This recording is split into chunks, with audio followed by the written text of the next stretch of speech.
শহরের এক ছোট্ট এলাকায় থাকত আশিক। খুব সাধারণ একটি ছেলে, বেশি কিছু চাইত না, শুধু এমন একজন মানুষ যার কাছে নিজের মনের কথাগুলো নির্ভয়ে বলা যায়।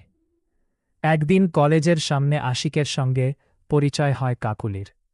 প্রথম দেখাতেই প্রেম নয়, কিন্তু কাকুলির হাসিটা আশিকের মনে জায়গা করে নিয়েছিল।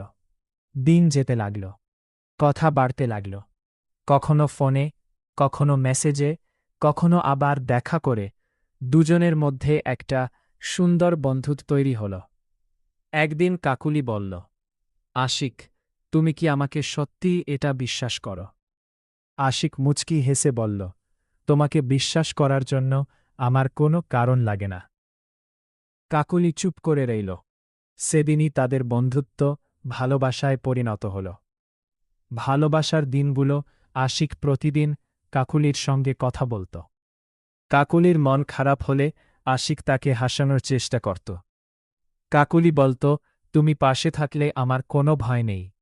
আশিক উত্তর দিত, আমি যতদিন আছি তোমাকে একা হতে দেব না।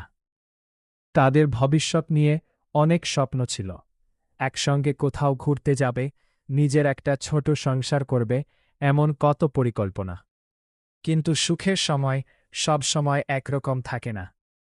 ভুল বোঝাবুঝি একদিন আশিক জানতে পারল কাকুলি অন্য একজনের সঙ্গে অনেকক্ষণ কথা বলছে। আশিক সরাসরি কিছু না বলে চুপ হয়ে গেল।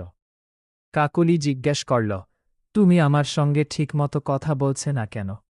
আশিক বলল, কিছু না। কাকুলি বলল, কিছু না হলে মানুষ এত বদলে যায়। আশিক তখন নিজের কষ্টের কথা বলল। কাকুলি বুঝিয়ে বলার চেষ্টা করল, আশিকের মনে সন্দেহ ঢুকে গেছে। একটা ছোট ভুল বোঝাবুঝি ধীরে ধীরে তাদের সম্পর্কের মধ্যে দেয়াল তৈরি করে দিল। আগের মতো ফোন আসত না, মেসেজের উত্তর দেরিতে আসত। দুজনেই কথা বলতে চাইত, কিন্তু কেউ আগে এগিয়ে আসত না।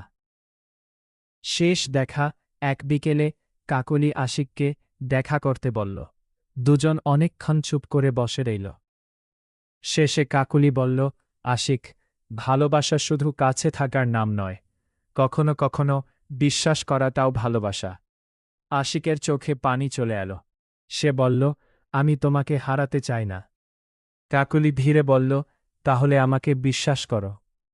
আশিক কিছু বলতে পারল না। সেদিন তারা আলাদা হয়ে গেল। কেউ জানত না সেটাই হবে তাদের শেষ দেখা। শেষ চিঠি কয়েক মাস পর আশিক কাকুলির কাছ থেকে একটি চিঠি পেল। চিঠিতে লেখা ছিল, আশিক, তোমার প্রতি আমার ভালোবাসা কখনো মিথ্যা ছিল না, কিন্তু আমাদের মাঝে যে সন্দেহ ঢুকে গেছে, তার সঙ্গে প্রতিদিন যুদ্ধ করতে করতে আমি ক্লান্ত হয়ে গেছি। তুমি ভালো থেকো, আমাকে ভুলে যাওয়ার চেষ্টা করো। হয়তো আমাদের গল্পের শেষটা এমন হওয়ার কথা ছিল না, তবুও তোমার জীবনের সবচেয়ে সুন্দর স্মৃতিগুলোর একটি হয়ে থাকতে চাই। কাকলি চিঠিটা পড়ে আশিক অনেকক্ষণ নিশ্চুপ হয়ে বসে রইল। তারপর চিঠিটা বুকের কাছে ধরে বলল, কাকলি, তোমাকে ভুলে যাওয়ার চেষ্টা করব, কিন্তু তোমার সঙ্গে কাটানো সময়গুলোর কিভাবে ভুলব? বছর কেটে গেল, আশিকের জীবন বদলে গেল, কিন্তু কাকুলির স্মৃতিটা থেকে গেল। কখনো কোনো পরিচিত গান শুনলে তার কাকুলির কথা মনে পড়ত। কখনো পুরনো কোনো জায়গার পাশ দিয়ে গেলে মনে হতো, এই তো, এখানেই তো কাকুলি একদিন আমার পাশে দাঁড়িয়ে বলেছিল, আমি তোমাকে কখনো ছেড়ে যাব না।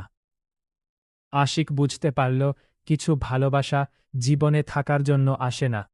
কিছু ভালোবাসা আসে মানুষকে বদলে দিতে, কিছু স্মৃতি দিয়ে যেতে। আর কিছু মানুষ দূরে চলে গেলেও মনের ভেতর থেকে কখনো পুরোপুরি চলে যায় না।